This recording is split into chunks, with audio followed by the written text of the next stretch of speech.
Di awal scene diperlihatkan bawahan dari Guild Hwarang yang sedang membangunkan Guild Masternya yang pingsan karena dihajar oleh Jin. Dia bangun dengan keadaan babak belur, dan dia pun sangat marah kepada Jin. Dia benar-benar marah dan sepertinya ingin membalaskan dendamnya. Dia mengingat ketika dia dihajar oleh Jin dan itu membuatnya sangat marah. Dia berniat melakukan apa saja untuk menghabisi Jin. Kemudian scene beralih ke Amerika Manhattan, markas besar Guild Titan Orde Arya. Di sana terdapat Merdi, yang sedang berada di depan patung Dewi. Nampaknya dia sedang berdoa. Kemudian ada seseorang yang masuk. Orang itu berkata kalau Guild Master ada di sini. Dan Guild Master Titan itu pun masuk dan memberi hormat pada Saintes Merdi. Kemudian Mardi bertanya kepada Guild Master itu, apakah pembentukan pasukan Paladin berjalan dengan lancar? Dan Guild Master itu menjawab, kami punya banyak pelamar jadi semuanya berjalan mulus. Merdi berkata kalau Dewi pasti akan senang soal ini. Pasukan Paladin akan menjadi pahlawan perang suci yang menyelamatkan Alpen. Kita akan memimpin mereka dan mendapatkan Alpen kembali. Akan terlambat begitu pasukan utama mereka mulai menginvasi kita. Dan bumi akan menghadapi bencana besar seperti Alpen. Kemudian Guild Master itu berpikir, perang suci demi melindungi kedua dunia. Meskipun apa yang terjadi sangat sulit dipercaya. Kalau ini kebenarannya, maka ini bukan lagi sesuatu yang bisa diselesaikan oleh guild kami sendiri.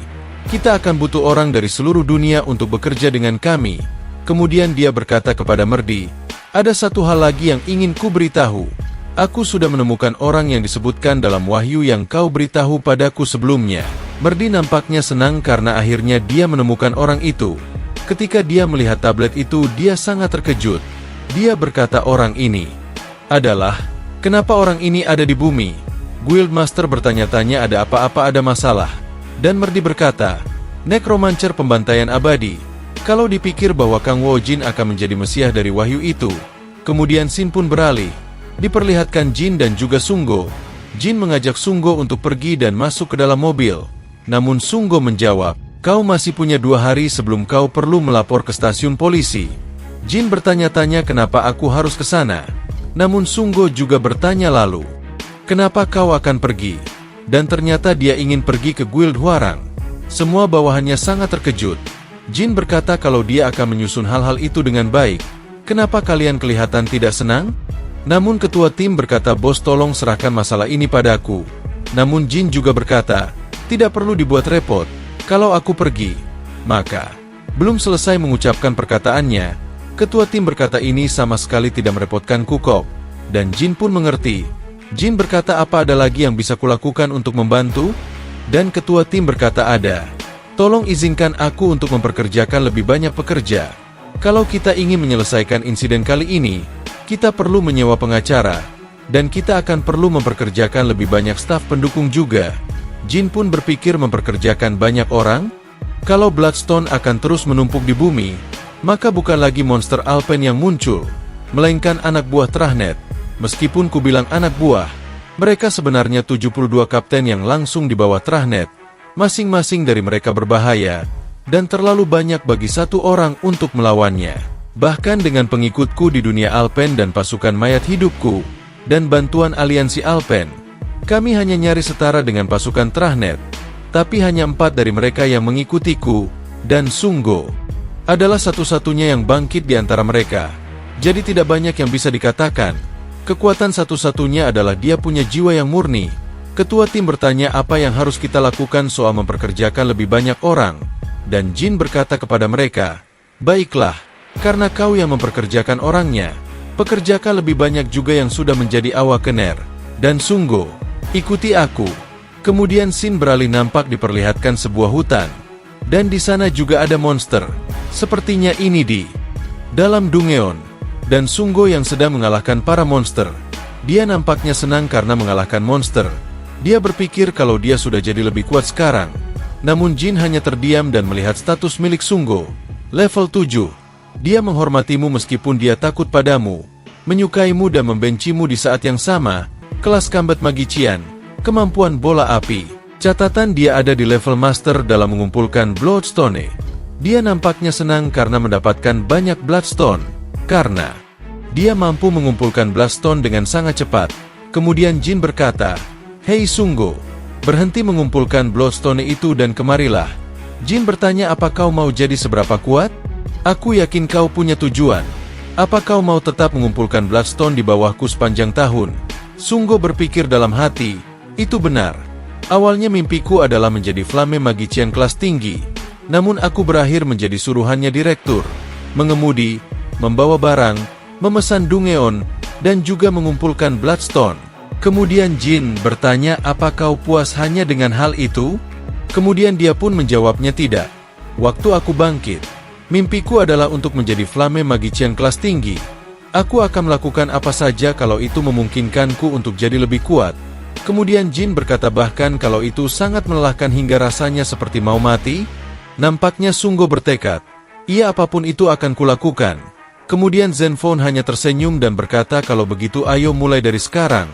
Dia pun mengeluarkan tongkatnya, dan dia memberikan waktu 1 bulan. Jin akan menjadikannya peringkat A dalam 1 bulan.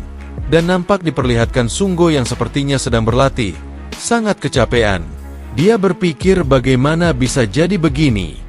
Dia nampaknya sedang dikejar-kejar oleh skeleton milik Jin. Dan skeleton milik Jin terus menyerang dirinya. Sunggo berpikir dia tidak bisa main-main kali ini. Karena dia akan mati kalau kena serangan skeleton itu. Dia akan menggunakan skill setelah memberikan jarak dengannya. Dia pun mengeluarkan skill bola apinya dan membakar skeleton itu. Namun skeleton itu tidak merasakan apapun. Dan langsung menyerang Sunggo dengan pedangnya, dan tepat mengenai bahunya. Itu membuat dirinya kesakitan. Dia berpikir ini sangat sakit sekali. Kalau aku berhenti bahkan sedetik saja maka. Namun tiba-tiba Jin datang dan berkata, ayo bangkit. Mau berapa lama kau terus berbaring di situ? Pertama, apa kau pikir kau bisa membunuh prajurit skeletonku dengan bola apimu? Bagaimana kau bisa lengah hanya karena mengenainya sekali? Kalau kau mau hidup, maka kau harus tekadkan hatimu untuk jadi lebih kuat. Kau pikir monster hanya akan selalu ada di Dungeon? Bayangkan, jika Dungeon menghancurkan seluruh stasiun bawah tanah di bumi pada waktu yang sama, 6 juta manusia, kujamin tidak sampai 3 hari untuk mengurangi setengah populasinya. Namun Sunggo berkata dalam hati, omong kosong, apa yang kau katakan? Jin melanjutkan perkataannya, kalau itu terjadi, aku akan sibuk melindungi keluargaku. Aku tidak akan punya waktu untuk mengawasimu. Kau harus belajar bertahan hidup sendiri. Dan kalau kau mau melindungi keluargamu juga, pastikan kau tidak lemah mulai dari sekarang. Dia pun mulai bangkit, dan menahan rasa sakitnya. Dia sepertinya sekarang mengerti, dan meminta Jin untuk melatihnya lagi. Kemudian Jin berkata, itu benar. Itulah yang harus kau lakukan. Kemudian Sin beralih ke sebuah tempat istirahat. Nampak diperlihatkan Jin dan juga Sunggo yang sedang makan. Jin berkata, apakah kau lelah? Dan nampak diperlihatkan wajah dari Sunggo yang sangat kelelahan dan kurus kering. Dia berkata, bagaimana bisa aku tidak lelah setelah berlatih gila-gilaan selama 3 hari? Jin pun berkata, aku sudah menghilangkan rasa lelahmu dengan skillku.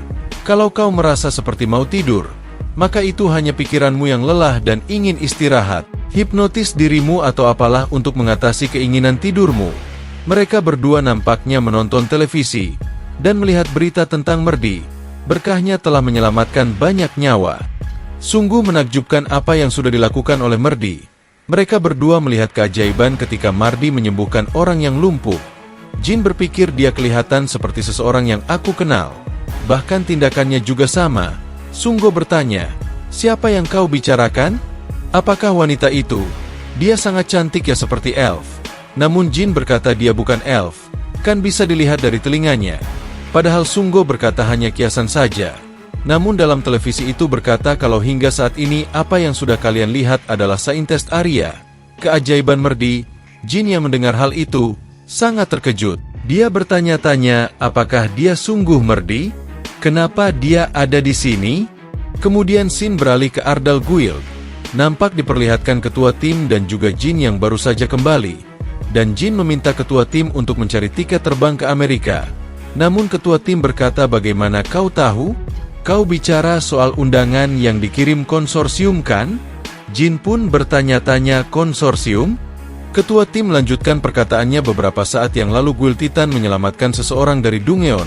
Dia adalah saintes yang dikenal sebagai Merdi.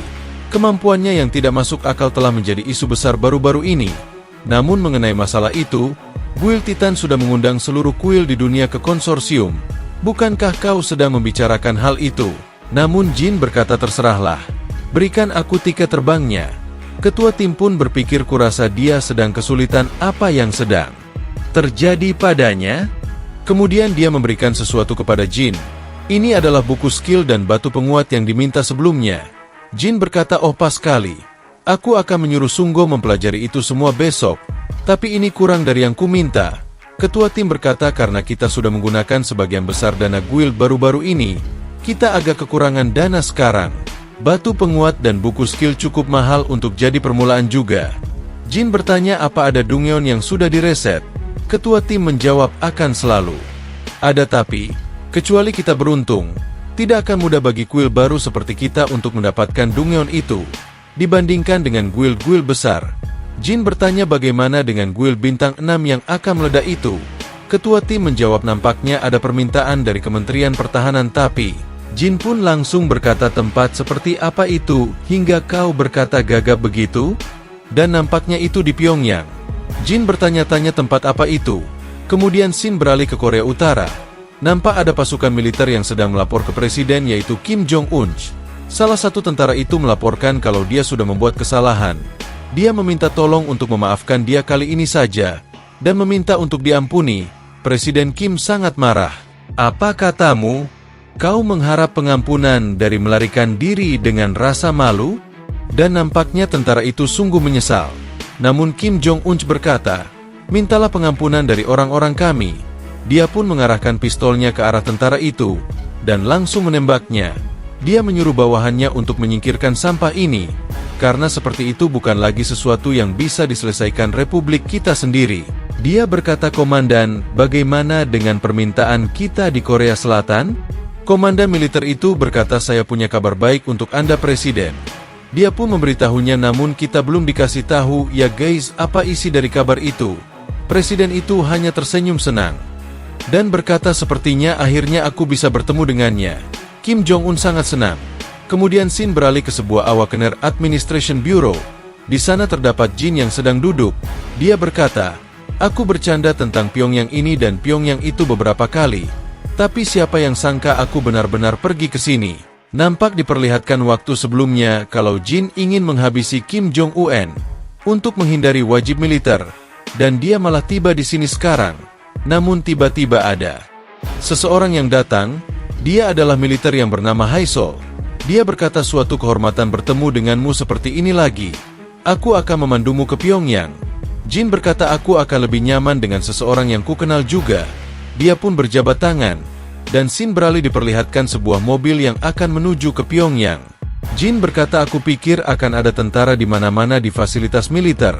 Tetapi mereka tampaknya cukup bebas. Haisol berkata, ada area yang sangat terbatas yang telah dikembangkan di Korea Utara.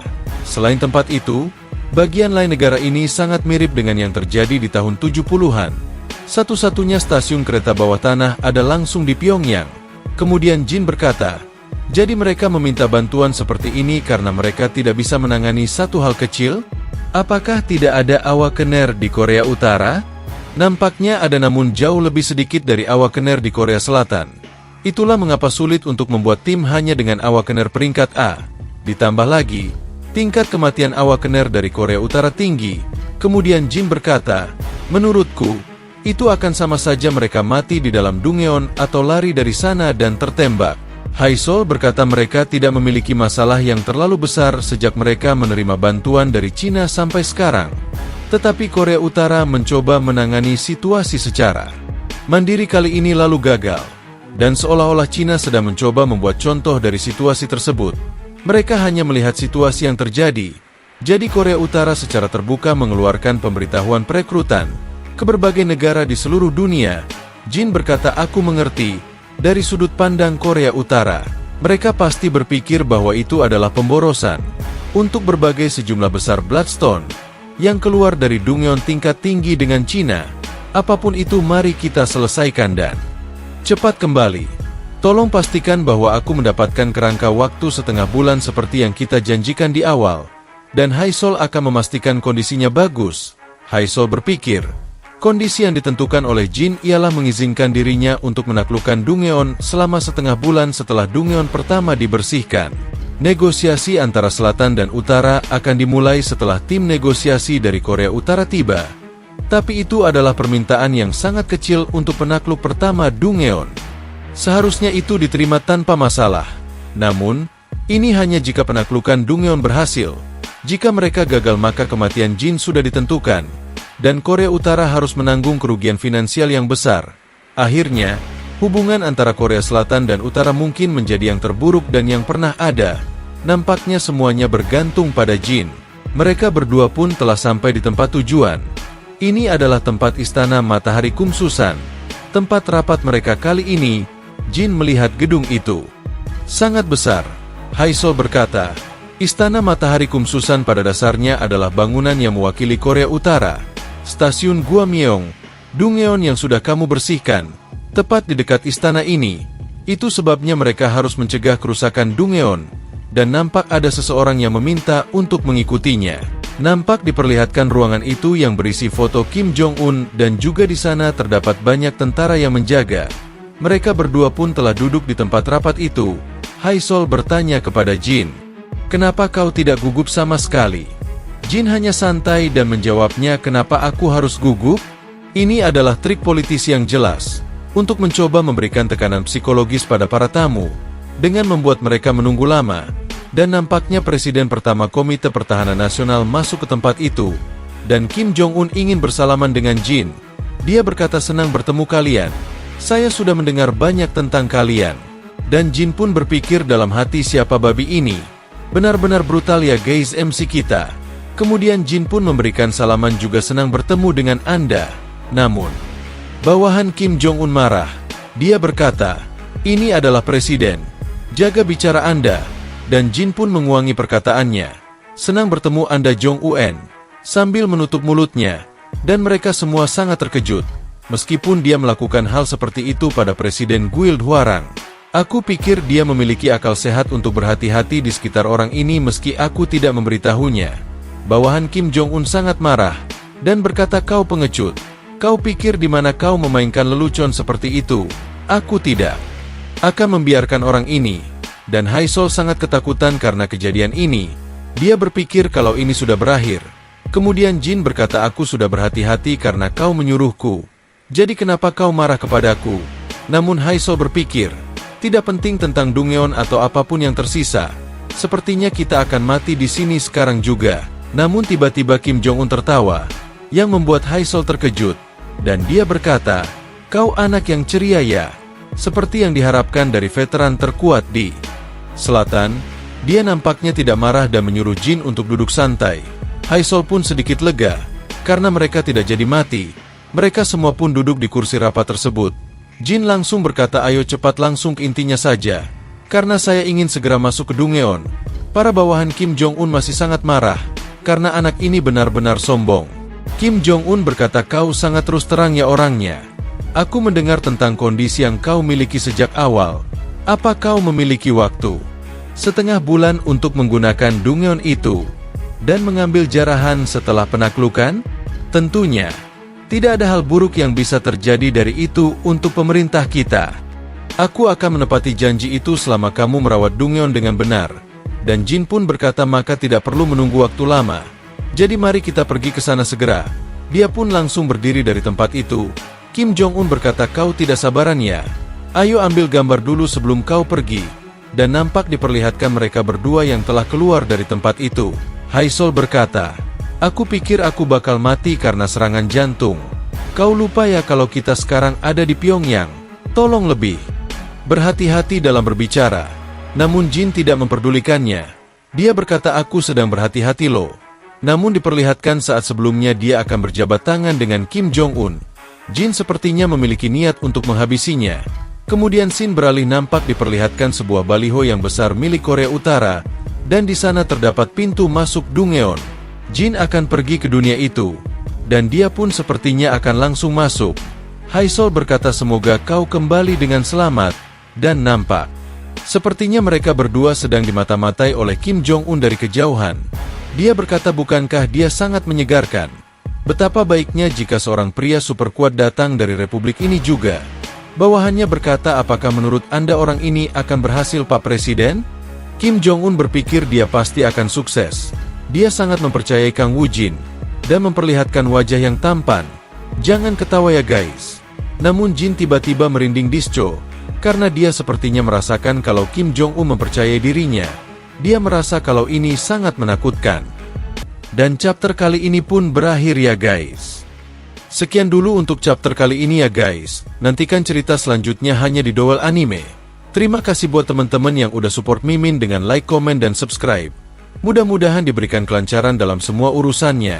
Dan buat kalian jangan lupa komen ya guys, biar Mimin tambah semangat lagi ngontennya. Dan juga kalau mau request alur cerita tertentu komen aja di kolom komentarnya guys. Terima kasih.